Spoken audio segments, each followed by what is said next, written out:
This episode of the Chris Johnston Show is brought to you by FanZone. Turn your space into the ultimate game day destination with FanZone scoreboards, the must-have showpiece for diehard hockey and football fans. Experience every game like you're right in the action with FanZone scoreboards, and take a chance at winning your own FanZone scoreboard by filling out the form here. Officially branded for all 32 NHL and NFL teams, they're designed for fan caves, basement bars, game rooms, garages, and each board features official team branding. They stream real-time scores straight to the display through an easy-to-use app, and they can display scores for any live NHL or NFL games. They even have a manual scoring option, so you can see your own matches at home. It's the perfect gift for the sports enthusiast in your life. Be the envy of all sports fans with this one-of-a-kind display from FanZone scoreboards. The Chris Johnston Show. Let's go! Your number one destination for a behind-the-scenes look at the game of hockey. Is this thing on? Here's NHL insider Chris Johnston and host Julian McKenzie. CJ, the Toronto Maple Leafs will meet the Vegas Golden Knights on Thursday, which means for the first time since leaving in the offseason via trade, they will face off against Mitch Marner. If you haven't done so already, dear listener or dear viewer, I recommend our colleague at The Athletic, Jonas Siegel's article with Mitch Marner titled Inside Mitch Marner's Life After the Maple Leafs. It's complicated. I think it's the best piece of journalism that's been done in the last day or so on Mitch Marner entering tonight's game, goes all into what life has been like for him in Vegas and a little bit of how he's been feeling about Toronto since he left and maybe some things he might miss. What did you think of the article, and what do you think of the news palooza to come when Toronto plays against Vegas? Well, first of all, I thought you were going to introduce this by saying it was Nicolas Roy's return to Vegas, where he won a Stanley Cup. Damn it! That actually would have been a really good intro idea. The misdirection thing. I thought you were going to do that. Honestly, I don't know why in my head I thought that's what was going to happen. Oh, man. You know what? I wanted to play it straight and just be like, yeah, it's Mitch Marner. We know it, whatever. But damn it, that actually would have been a good idea. Sorry, buddy. Well, I mean, It's both Mitch Marner's first game against the Leafs and Nicolas Roy's return to Vegas, where he did win that Stanley Cup. Yeah, I mean, look, it's kind of interesting the way this has turned out, just because the teams play again next week in Toronto. So it's going to be a week or 10 days of, focus on this story. To be honest, it's been kind of quiet throughout the season. I feel like, both team and player have gone their separate ways, so to speak. And the Leafs have had their own trials and tribulations this year. Obviously, Marner's been having to fit in Vegas. And so it all comes back now. And, I'm sure it'll be an emotional night for Mitch. You could tell from reading between the lines, or not even, pretty explicitly in Jonas's story about, just how, and this is kind of the first time he's ever moved away from home. I know he did move to London, obviously, and played junior, but that's down the highway from where he was raised in Toronto. It's not too far, but this has been a big change in his life. And then on the ice, it's been a tough year for both teams at various points. The Golden Knights have had a lot of injuries. I think it's turned a little more favorable lately, but Marner's done things in the NHL he's never done before, like playing center for Vegas, just because of some of the injury situations that they've encountered this year. So yeah, it's the spotlight's on that story. I don't have a lot of deep thoughts about it, to be honest. But I think it'll be especially interesting for me when Mitch comes back to Toronto, just to see how he's received, how that looks and feels. But this is kind of the appetizer, I guess, this week. Who do you think misses the other more? Do you think the Leafs miss Mitch Marner more, or do you think Mitch Marner misses the Leafs more? Probably the Leafs miss Marner more. I think, just because finding a player like that's not an easy thing to do, and there's no real way to replace what he did in easy, there's not a 1-for-1 kind of situation there. We saw how badly Toronto's power play, for example, struggled, right up till Christmas time. I think that's a product, at least in part, of not having Marner. As much as I think Marner might have some mixed feelings just about adjusting to a new home and a new time zone and this and that and the other thing. Like, I don't know that it's as much about missing the Leafs as it is just missing the comfort, the creature comforts of the city and other other aspects of his life here. So, probably I think both are better off without each other, if I'm being honest. I know that's a weird take, but that the relationship I think was strained by the end. And, the Leafs kind of wondered at, internally, how much did he want to be there? Obviously he wore some of the things that, were happening to him on social media. I mean, I don't say this, just is what it is. I think it was hard for him to play here, and that affected other people around him, maybe the best way to put it. So, I think in the long run, it will be, in both benefits to basically go in separate ways. But right now it's still too soon to say what's going to happen. The Leafs have a lot of cap space now for next season, for example. So how does this develop over time? And are they ever really able to replace him? Are they able to go to new heights by building their team out in a new way that they couldn't do when they had him and Tavares at top dollar, plus, Nylander and Matthews, who still exist as highly paid players in the league? So, you don't, contracts for life don't exist between too many players and too many teams. And Marner had a long run in Toronto, and I think it was time for the breakup that happened last summer. When you mentioned the fact that it's been quiet on the front of Marner in Toronto, do you get the sense in seeing fans' reactions to Marner now that they've moved on, maybe the media, just the whole city, do you get that sense that that's how they feel about him now? It's hard. I can't speak for the fans. I don't know what the reception is going to be. I mean, he was a pretty beloved player here, but he was also, he was a bit of, at times, I'm trying to think of the right, like, polarizing type of player. That's the perfect word. Obviously, he got, criticized in the playoffs, especially when in a couple of those series where his playoff production was way down from what you were accustomed to in the regular season. He also had his best ever regular season by points last year, right? Topped 100 points last season. I think for the most part, I think probably, like, if you go off social media, it's hard. That's not really a reflection of reality, right? It's a reflection of a specific corner of the internet. That there's definitely some people out there that I think are still kind of, anti-Marner, but I don't know how the average fan feels, because he really connected with kids. And he was here for a long time. So I think there'll be some mixed emotions. Like, I don't see it the same way, to grab an easy analogy. Like when I was there, when Tavares went back to Long Island for the first time, and that fan base felt betrayed by him, fairly or not, that's, you still hear it now. Like, the Leafs played there a couple weeks ago, and he's still getting booed pretty lustily. It's the 8th season after he left, and he's still hearing that. I don't think it will be that pronounced one way or the other. I don't think it's going to be everybody cheering or everybody booing. It's probably going to be a mixed bag when he's back in Toronto. And so, yeah, I do feel like a lot of the fans have moved on, though. Even when the Leafs were struggling, maybe you'd hear a little bit of, well, yeah, what did you expect? You lose a Marner. I mean, the next season's going to be tougher. But, the Leafs have, I think, found a style that they've had success with. To be honest, scoring goals and producing offense hasn't really been the team's problem this year too often. I think, if anything, when they've been at their worst, they've been giving up too much. Now, they just happened in this last 3-4 week stretch. They've been playing their best hockey of the year. I say that knowing they lost 6-1 this week in Utah in the back half of a back-to-back, but they also beat Colorado on Monday night, the first team to do so in 18 tries, at Ball Arena. So, I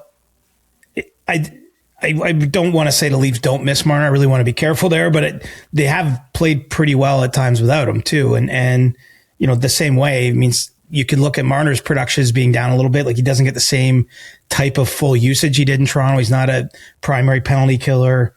He's not producing as much offensively on the power play as he has in the past. But Vegas has never had a 100-point scorer. I think the way that they play in Vegas, and it's just a team built a little differently. It does things a little differently. And he's still going to be a high point guy there. So, sometimes difference better for both things. I do really think by the end of last season, it was evident Marner had to go. They tried to trade him at the deadline. He didn't waive his no move at that time, was expecting a baby, and was not the right time for him and his family to do that. But, the writing was on the wall for a long time. And so I think that's maybe why it's been quiet now, is just because life moves on. The players change teams, and even beloved players and guys that could have been an all-time franchise player, that it happens from time to time. Two more thoughts before we move on here. First one from me, just outsider view here. It's going to be a really weird mixed reception for him. I agree with you. We're going to get people, and I predict you're going to see a few people, even online, who are going to make the point that, hey, in spite of everything that happened, it's still worth cheering on a hometown guy in Mitch Marner. But while a lot of the sentiment that is negative towards Mitch can be seen online, I think there are a lot of fans beyond that who will enter that building who have every right to feel emotional. I think a lot of Mitch Marner, there's a lot of what could have been. Your hometown guy, a guy who should have been on this team throughout his entire career. There should have been all this playoff success with him, and you just didn't quite get there. I think fans have every right to feel as emotional as they would want to about it. Of course, within the realm of respectfulness, but that's what I think of when I look at Mitch Marner and I see how fans react to him. So I think it's going to be a really weird mixed reception for this player who did as much as he could in the regular season for this team, but ultimately didn't get it done in the playoffs. And that's going to feel a lot of that emotion. Like I think it's going to be, I think every time he touches the puck, he's going to get booed. Like, I think it's going to be a really weird time at the Scotiabank Arena. Yeah. He's probably happy it's a back-to-back. They play in Boston the night before. So there's almost like, even from his end, I'm sure he's been thinking about it, but there's not a lot of time to think about it and dwell on it. There's not an off day in Toronto. There's a little less media than there would be just because of the circumstances of that game being as it is. You're right. It's going to be strange. I mean, I don't know if we need to really kind of, like, I don't know how much of the past we need to dig into, but I will make this point from 10,000 feet, like ignore the details that we know. This is a sort of player that should never be playing anywhere else. Right. I mean, a hometown kid who gets drafted 4th overall, which is far from a sure thing, I think wildly outperformed that draft position, just in terms of what he's produced, was beloved for a large period of time by a lot of fans, was part of this young, exciting core, like arrived on the scene with the Nylander already there. And then Matthews was drafted the year after him. But even, Zach Hyman and Connor Brown, a lot of other local young people part of that organization, Travis Dermott way back in the day, things, the pendulum swung from last place in the league to making the playoffs the next year. And you're right. Like, it just, and if Marner played in Toronto another few years, he would have a legit shot to be the all-time point leader for the Leafs. Like, no question about that. But of course, the life is not lived at the high level. It's lived in the details. It's lived in the day to day. It's lived in the experiences. And obviously, Mitch just got to where he didn't feel comfortable here. And so it's an unusual story because, in theory, he won the lottery, even just getting drafted by your hometown team, right? Like, you don't control that as a player. He got to live close to his family all those years, right? Like, what's he talking about in Jonas's story? He's just saying how it's kind of tough for him because he's, grown accustomed to have, so much family and friends around. It's not the case quite as much in Vegas, but that he could have been drafted by Vegas to begin with, or any one of a number of 30 other teams. So yeah, he kind of, the team had everything and he had everything, but it didn't work after a long period of time. It's just a lot of pressure in the market and too many years where they didn't get it done. And I think that wore on him, maybe even more than the other players, maybe partially because he didn't leave the city too, right? Like, he went up to cottage country, but that's an extension of Toronto. If you're from this part of the world, if you go to the Muskokas, you're still going to bump into people, and it's a nice escape to nature, but it's not an escape from the feelings of the city. Maybe it's been beneficial to some of the other players to not be in the GTA year round, to at least have some balance there that he didn't get to appreciate and enjoy.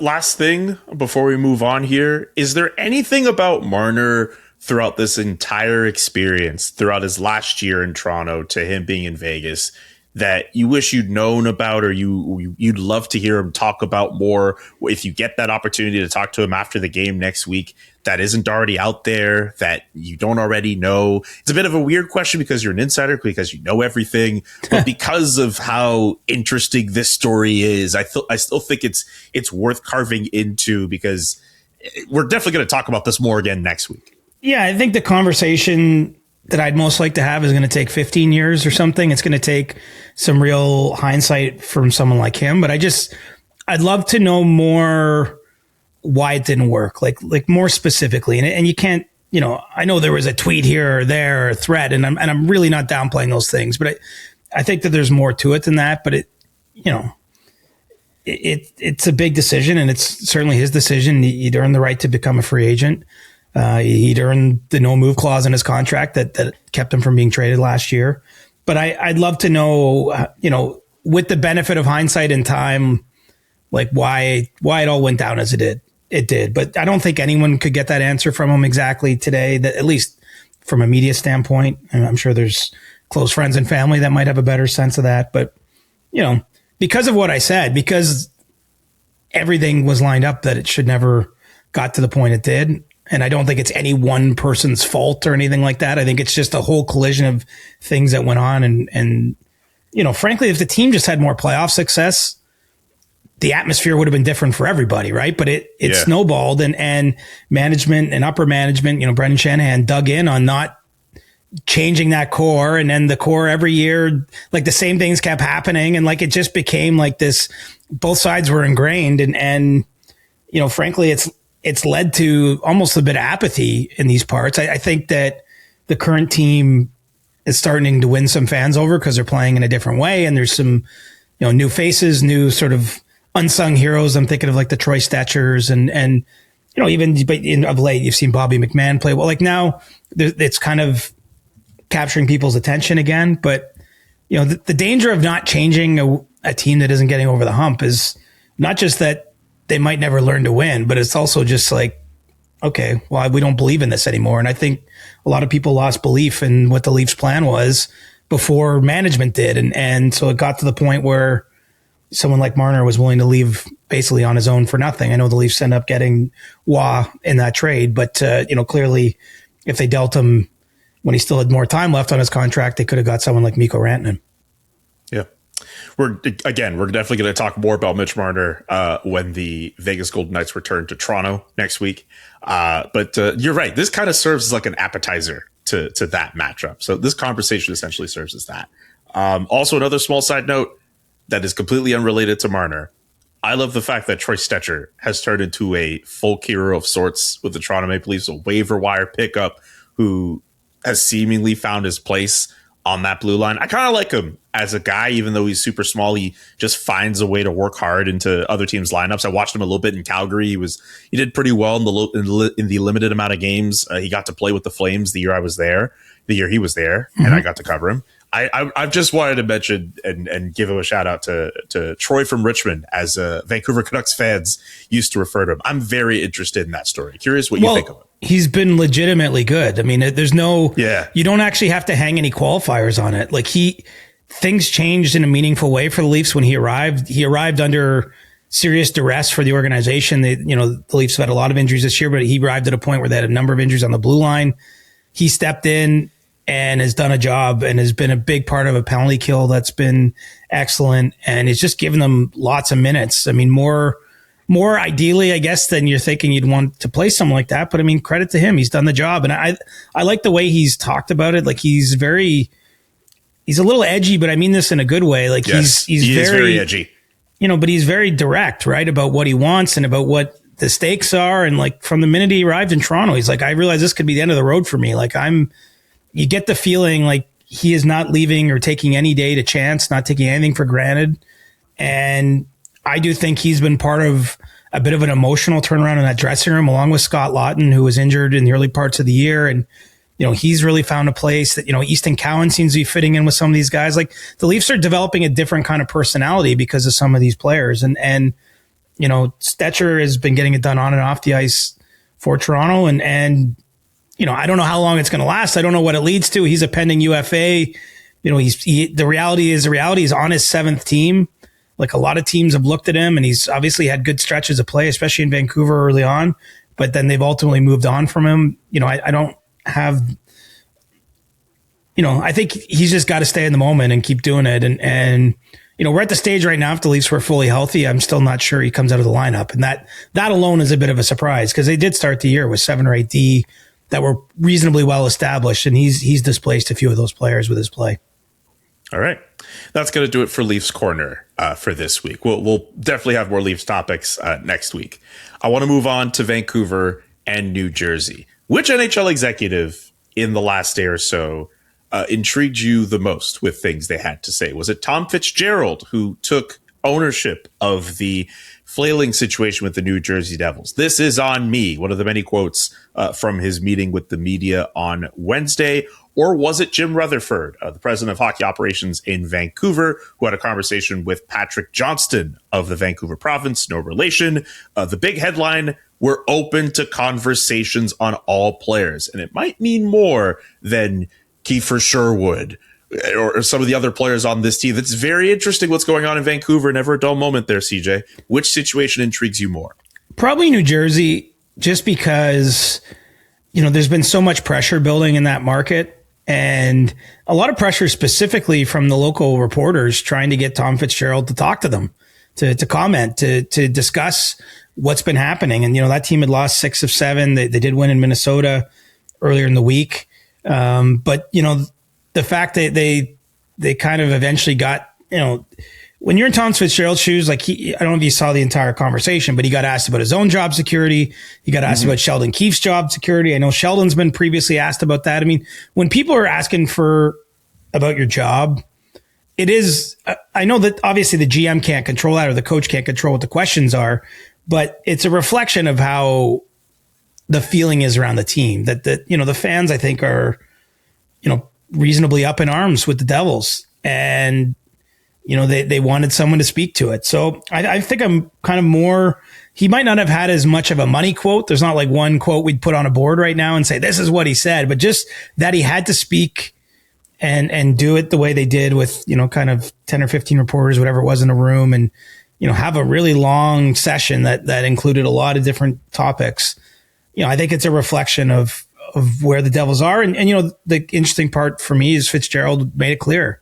He thinks they can make the playoffs still. And he's not ready to wave any white flags or signal any changes. And so, it does make the point I made on our previous show that I think in the short term, the Devils absolutely are trying to move Andre Plot, looking for another home for Dougie Hamilton, in part to create the cap space they need then to augment their forward group.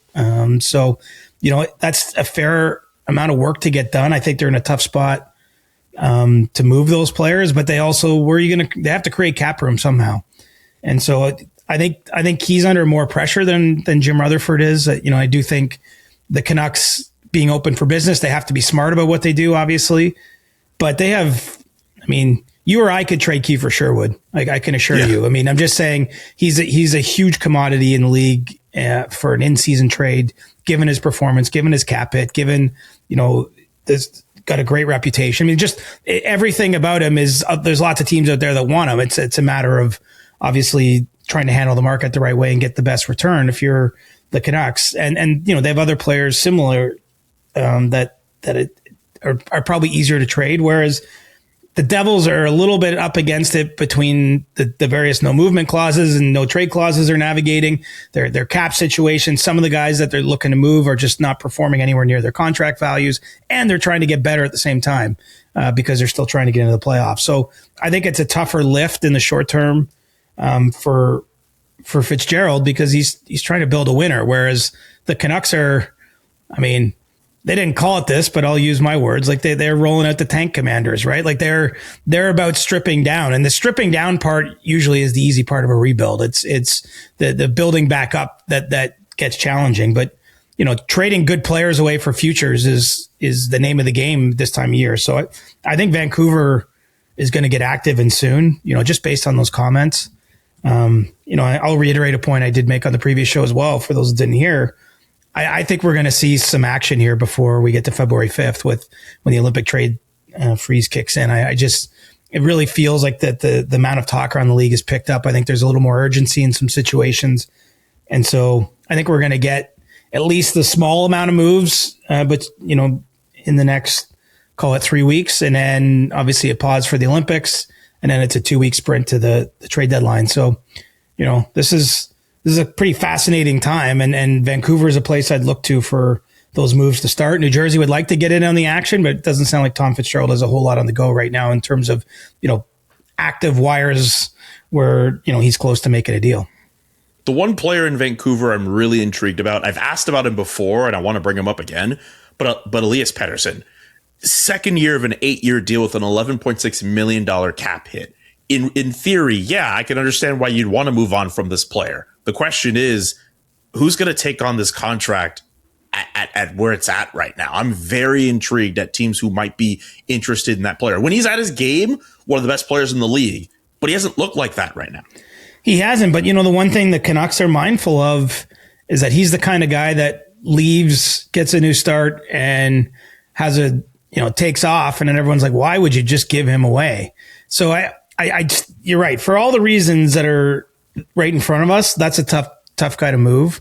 I wonder about the Carolina Hurricanes, though. They did have discussions on Pettersson last year, and I think would be looking for some more impact players in their roster, and probably have a belief that if you plug him into their system and give them that fresh start and surround them with the players they have there and the environment they have there, that it could work.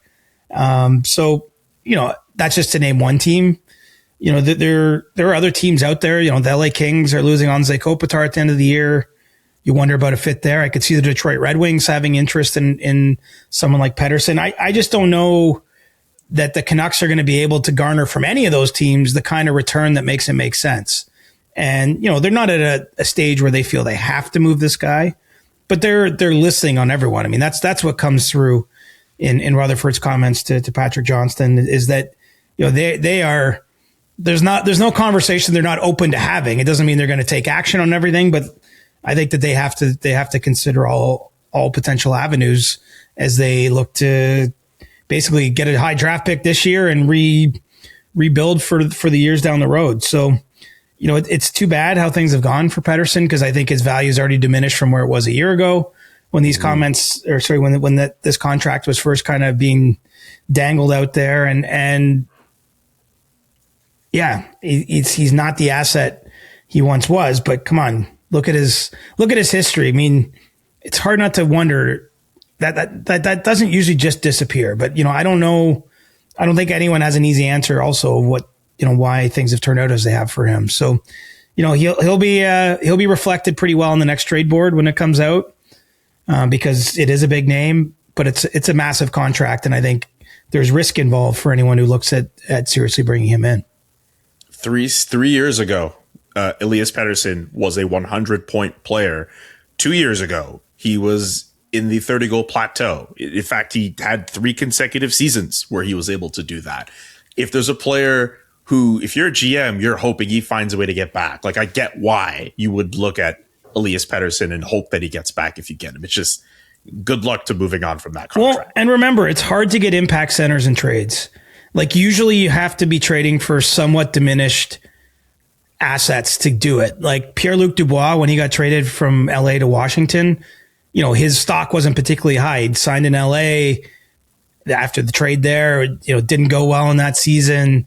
He'd already been through Winnipeg and moved on. He'd been through Columbus and moved on. Like he wasn't seen as a pristine asset at that point in time. But, I know he's been injured this season for a long time, but last year, his first year in Washington went great, right? He was a big part of the success the Capitals had, and the Capitals had to roll the dice a little bit on that trade. And I think it worked out. I mean, even Jacob Chychrun, right, has worked out great for the Capitals. And he'd been through the Ottawa spot, and, just probably sometimes when a player moves around a couple times, or their name's been in the rumors over the years, their production's dropping. I think it does take someone to show some belief in them to give them another chance. And sometimes, and I'm not going to go through and name all the times, sometimes you make that big trade to give someone the other chance and it doesn't work out. And then you just have a high priced player who doesn't perform well. There's probably a few that come to mind in the back of your mind when I say that. So, it can be a risk reward kind of proposition, but I still think Pettersson's young enough. It would be worth it because it's hard to get an impact center, right? Like, who are the potential guys on the list? Like, they're all so much older than him. If Nazem Kadri ends up waiving his no move clause and moving, or someone like Brayden Point in St. Louis, I mean, these are centermen that could be had. Maybe Ryan O'Reilly, although with the Predators playing as well as they have of late, that becomes less and less likely. But there's not an abundance of players that you would drop in your top 6 as a center that can even be possibly traded for at this point in time. But the fact that Pettersson's one of them, I think that's why teams will take a long, hard look at least considering if it makes sense. While we're on the subject of potential trade options, could I have a penny for your thoughts on 2 other names that have been on your board, Rasmus Andersson and Artemi Panarin? You hearing anything about those 2? Yeah, I mean, Andersson, it's so funny. This has kind of been a back and forth at times that maybe he might sign. His name was obviously pretty seriously involved in trade discussions last year in the offseason that didn't quite materialize. I do think that the Flames are moving closer to probably finding resolution there in terms of, sending him somewhere. There's risk with the kind of guy he is. I mean, he's playing hard for anyone watching closely. Like, he engaged in a fight in Columbus this week. I heard about that, yeah. By the nature of his game, he's blocking shots and not afraid to get involved physically. And so I think at a certain point, if you're the Flames, there becomes the risk, and it's not just with him, but when you have a pending UFA, if he suffers a significant injury, I mean, you end up potentially not getting anything. And so, that seems like a situation that's going to come to a conclusion sooner than later. What's interesting with Andersson is, do they find him a place where he's willing to sign an extension and sort of build that into the price of what they're getting back? Is that a smart thing to do? It can be more complicated. You're involving, giving the other teams permission to talk to the agent. Maybe they can't reach the deal they want. Then does that blow up a trade? It's certainly a little cleaner and easier just to trade him as a UFA, but then you're probably not getting as much back. So, that's something for Craig Conroy to navigate, because it's not believed that Rasmus is going to just sign anywhere in terms of, long-term into the future. So, we'll see how that all goes down. But I think, certainly he's a player that could see him moved sooner rather than not. Who was the second guy? Sorry. Artemi Panarin of the New York Rangers. Well, Panarin, the Rangers are getting closer and closer by the day. I mean, they're at the bottom of the conference as we're recording this, to where they're going to have to, I think, commit more fully to being sellers. Panarin has full control here. And so there's still a conversation that needs to happen with his agent and where he might play. But, you can start to look at places that make sense. Places maybe where there's other Russian players. He's got to be the most impactful potential player, available, or that it's expected to become available. But, it's hard to know what he's going to want. Does he want to move on? Does he just play this out and go right to free agency? I mean, that's still not totally clear. I don't think the Rangers have got to the point where they're fully selling him just yet. But obviously the Hawks are circling a little bit. That it's pretty clear that the Rangers, the season's been tough there, and they need kind of their own little reboot, so to speak. And so, I don't think, any contract talks that happened with Panarin didn't get anywhere too quickly early in the season. So it's not likely at this point an extension's coming. I mean, he's going to get another big money deal, I believe. And so, that's kind of where things stand. It's just, and only he knows where else he might play this season, like where he would waive a trade to. And I think that'll come into a little more clarity as time goes along. By the way, and feel free to tell me off otherwise, when you said the Hawks are circling, you meant generally teams are circling and not Chicago. Yes. I meant other people. The Seagulls are circling, not any. I just want that clear because No, the aggregators out there might hear something different. No, thank you for that point of clarification. Yes, the Seagulls are circling. They see some food down there on the beach and they're like, "Hey, can we go get some of that?" So I was not linking him to that particular team.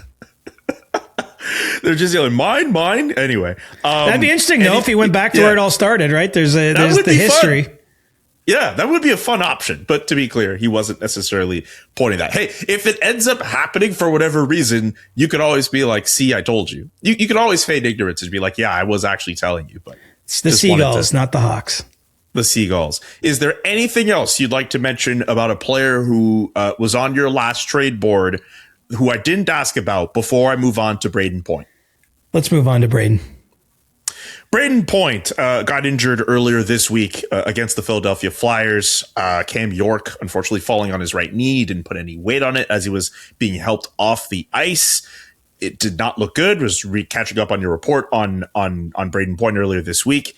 And of course, if he's not able to go in February, the next question is who replaces him for Team Canada? What are you hearing about the injury to Brayden Point, and what are you hearing about a potential replacement if it gets to that point? Well, it is a right knee injury, as you would suspect, and the severity isn't entirely clear to me, but it's just been described to me as not good. And that's significant because clearly we know that Brayden Point's going to do absolutely everything he can to be ready to be at his first Olympics. He was one of the first 6 players named to Canada's roster. It was my understanding that he was likely to take a spot on the right wing of Connor McDavid to start this tournament, and still may, of course, if he gets there. But he's an important player for Canada and for the Lightning, and so he hasn't been ruled out or anything like that. And I don't want to be sitting here doubting on it. Let's see how it materializes. I mean, I know the Lightning have officially said he's week to week.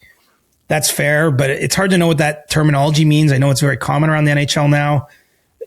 Canada's 3.5, 4 weeks from starting the tournament in Milan. So they're week to week from starting the tournament. He's week to week from being back playing. Doesn't take a lot of advanced math to understand that's a tough spot. Now, Canada doesn't have to, just as no team does, make injury replacements until the start of the tournament. So they can still give this some time if there's a chance perhaps for Point to find his way back. If not, they have a group of 5 or 6 forwards that are largely seen as the next standby list. They include, but not necessarily limited to, Sam Bennett, Connor Bedard, Wyatt Johnston, Travis Konechny, Seth Jarvis, Mark Scheifele. Yeah.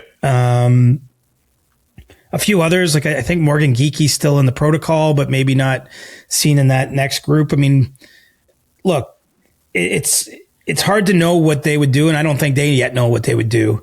Because on one hand, I will tell you that they're looking to replace, overlapping skill sets. That's what Doug Armstrong has said, the Canadian GM, in various interviews. That's how they're going to approach injury replacements. But there's 2 ways that could be interpreted. Is it someone being bumped up from lower in the lineup that could potentially take the spot of Point in the event the Point can't go? And then maybe the person you're adding is a different kind of element lower in the lineup or not. I mean, I think they'll have to work through that.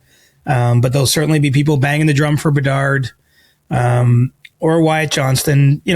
One thing to note, if Point can't go, he's a right shot. Canada at forward doesn't have an abundance of right shot forwards. And if you look at the Four Nations roster, there's a lot of line juggling there. A lot of it was around the right wingers. Like Marner was in different spots. Mark Stone was in different spots as a right winger. Point was a right winger and played center in that tournament. It felt like, I'm not blaming it all on the right wingers, but it felt like they were more looking for, forming the lines based on the players in those situations. It just so happens that a bunch of the guys I just mentioned that are on the standby list are right shots as well. So that this is the kind of granularity they'll be looking at. They're also looking for players that are in top form too. So some of this, if they need to call in an injury replacement, will be who's playing well this month. So in the short term, there's still maybe some faint hope that Brayden Point can be healthy enough to represent Canada, and I have no doubt he'll do absolutely everything in his power, and the Lightning's medical team and everyone will be trying to gear up to get him back. But, it doesn't sound like that's certainly not a certainty at this point in time. Yeah, hopefully he gets himself back to 100%. We know how important of a player he could be to Team Canada, but also to the Tampa Bay Lightning, who have been hot winners of their last 11 consecutive games. What do you make of Tampa's recent run of form? Best team in the East, I think. Yes. Carolina might have a quibble with that, but between those two, I think they're the class of the conference so far. The Lightning are interesting, right? They some people saw them sort of take a step back. And even if you look at this 11-game win streak, like they've been doing it without Lilleberg, they've been doing it without Hedman. McDonough hasn't played all those games. Like their blue line has been pretty banged up, and they've found a way to string it together. It's been helped a lot by a player like Point. He had a slow start to the season by his standards, but the last month, 6 weeks has been, much better for him in terms of producing points and offense for their team. So, I think the Lightning are going to be a team to watch ahead of the deadline because Julian Brisebois is as creative as they come and unafraid to sort of identify, kind of like he marches to his own tune. But I mean this as a compliment. Like he finds the players around the league that he thinks fit exactly what they need, and he aggressively goes and gets them. So I think that the Lightning will be pretty active by the deadline, and they're in the mix. They have a chance to be a Stanley Cup team again. I mean, a lot of things has to go right for that to happen, but and they've got to get through their cousin down in South Florida, right? Like the Panthers have had the decided edge in those series with Tampa. And, as much as I didn't mention the Panthers when talking about the best teams in the East, when they get healthy and Matthew Tkachuk's almost back, and we'll see what happens with Barkov, and we'll see what moves Bill Zito makes at the deadline. We probably got another Panthers Lightning series at some point in the future too. So maybe I shouldn't be getting too far ahead of myself. Oh God. If there's one team in the Eastern Conference who is preying on the Florida Panthers' downfall, it should be the Tampa Bay Lightning. That's a team they hate to see coming, especially when it comes to the postseason. I'll tell you this, if that is a playoff matchup, I will be putting my hand up. I would love to cover that. Just like there's true hate in that. Yes. There's true hate in that series. And there's the possibility of candid comments, on ice antics. I mean, elite play. The team that's won out of those two has gone to the Cup final 6 straight years, right? The last three for Florida, and the 3 prior to that, the Lightning. So that's kind of a heavyweight. It's almost as close as to like Colorado and Detroit of yesteryear of the 25 years ago. I think it's as close to the modern day that. And so I would, if anyone's listening that has power over this, I wouldn't mind covering that series, not to mention 2 weeks in Florida. Worst ways to spend your spring as well. I do think there are people at our shop who listen to the podcast, so you have some sway with those comments. I mean, I'm fine either way, but I'm just saying I would very much look forward to seeing how that all plays out if we get that series. You are also the very first person I've ever heard make the comparison to Colorado, Detroit. Those two teams hated each other in their heyday. I think it's at that level, honestly, especially if we get another one. I don't disagree with you at all, considering the playoffs series we've seen between them. The penalty minutes they accumulate against each other in preseason. They hate each other. Yeah, Brayden Point has left the last 3 games that he's played against Florida with like a head injury. Jesus.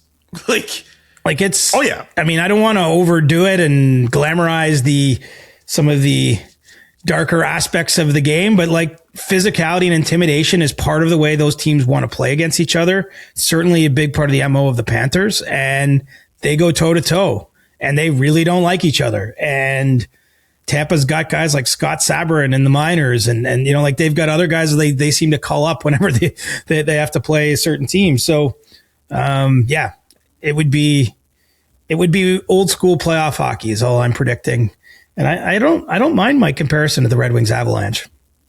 No, I don't mind that either. By the way, I don't remember if we've mentioned this on the podcast before, but the Florida Panthers, and I have to double check for the Lightning too, but I'm pretty sure it's the same for them too. Their very last game before the Olympic break is against each other. Yes, I knew that. Jesus. and then like they got to go be teammates, right? Like Sam Reinhart and hopefully Brayden Point, but Sam Reinhart and Anthony Cirelli, or anyway, yeah, it's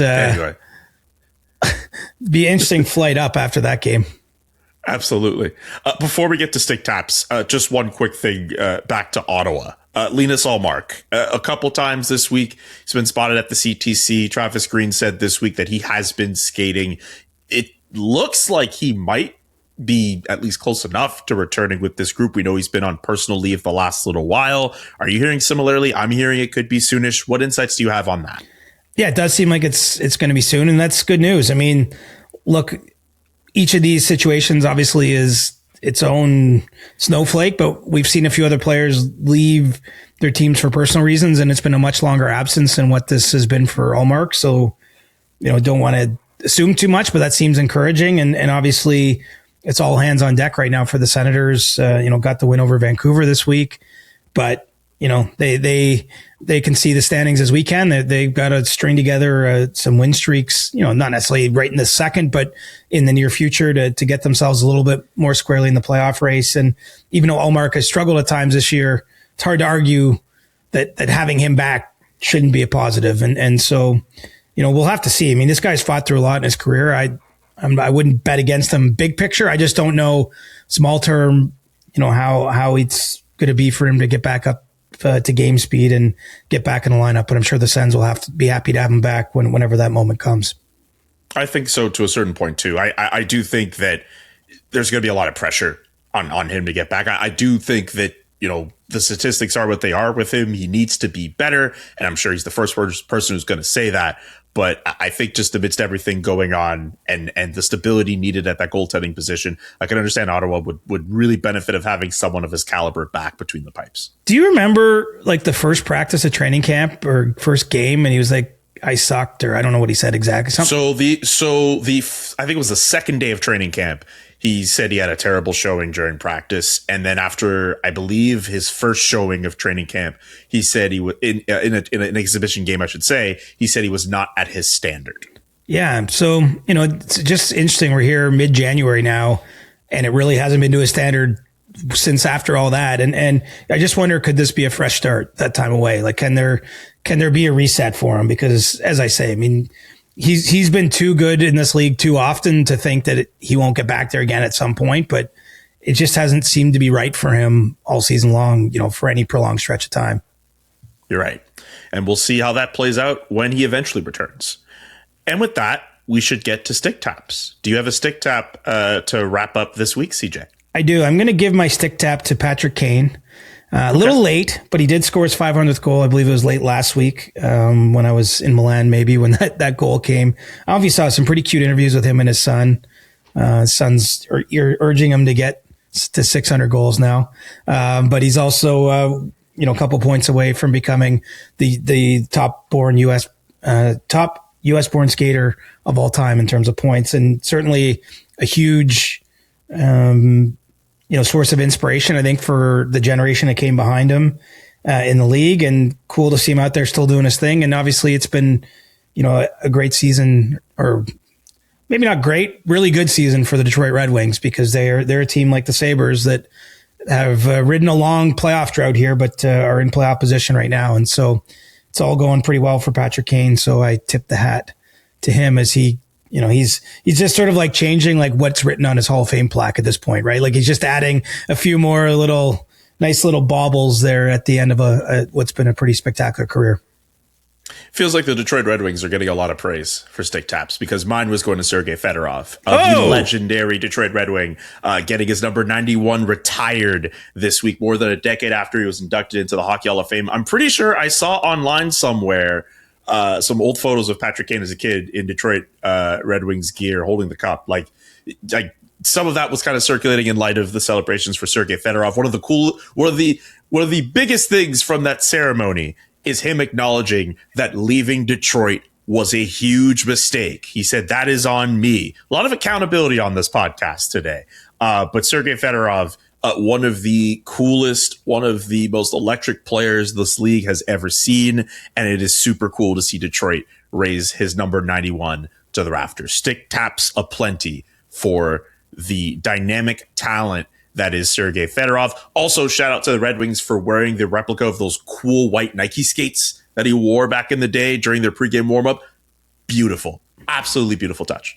Yeah, it's interesting to end on that note where we started the show, because Fedorov was saying he should never left Detroit. I wonder if one day Marner might feel the same about Toronto. I mean, who knows? He's got he's got another half career, but I mean, in some ways, the difference, of course, is that Fedorov won in Detroit, right? And like those teams, and he was a big part of those teams that won cups. And so, when I say like Marner should, you feel like a player like Marner should never move on from Toronto. A player like Fedorov probably shouldn't have with Detroit, but it was a lot of money at the time. And it was a lot about, who was getting the recognition. Like it's hard to sometimes have that many great players together. There's only one puck. There's only so much kind of attention and all the things that go into it. But you're right. Fantastic career. I remember him vividly as a kid, just an absolute superstar. And I'm glad he got his moment there in Motown. Awesome. That's going to do it for our show today. Get your questions in for Ask CJ next week. That'll be a milestone episode for us, number 400 of this podcast's great history. So if you want to send us some questions, you want to send us some congratulations, you can do that as well. We're only 100 behind Kane's goals then. Yeah, we're getting there. We're getting there. 400 is a big milestone in goal scoring, though. Like 400 is legit. 500 is Hall of Fame, but 400, we're on our way. I think so. Subscribe to the podcast if you haven't done so already. If you haven't pre-ordered my book, Black Aces on Black Hockey Players, do so as well. Order Julian's damn book. Yeah, damn it. I know it's January and the holidays are here, but come on. What's one more purchase? Get out there. Come on, dog. Especially like with the Olympics coming up. Sarah Nurse is going to be on the women's team. Drew McGinley's on the cover too. Kevin Weeks. You watch him on ESPN. There's a lot of other great stories in there. I love Weeksy. He's great. He was great in this book too. Anyways, also CJ was great in the book, by the way. He shares a ton of great stories on some of the different players I profiled. You're especially going to want to read a great story he has on the day PK Subban got traded that made it to the book. That's going to be a great story to read. All right. We'll be back on Monday with a brand new episode. Peace, guys. The Chris Johnston Show.